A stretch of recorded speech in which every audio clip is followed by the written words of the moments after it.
Kay mga lods, ilista o yanta o rim set sa to ang e-bike. Gamit ta og heavy duty nga bike hub. Nakabiring na siya.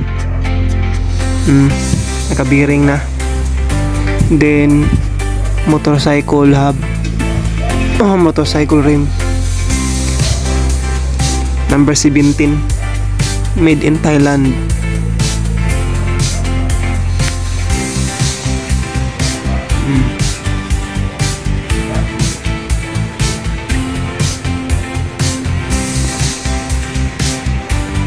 Ilista para sa mas quality nga build. After ng ligid adto na punta sa kuan battery.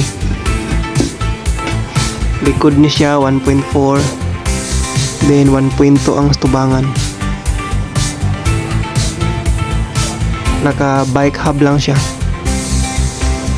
double thread hub,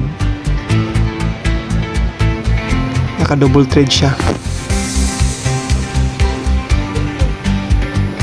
Kaya gamitan na to siya og mas ng mga heavy duty pod nga brake.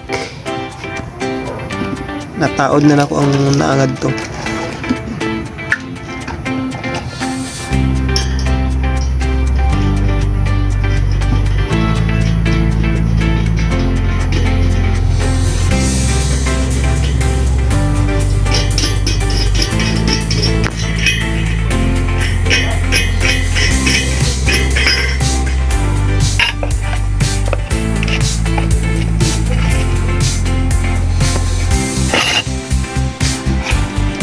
R100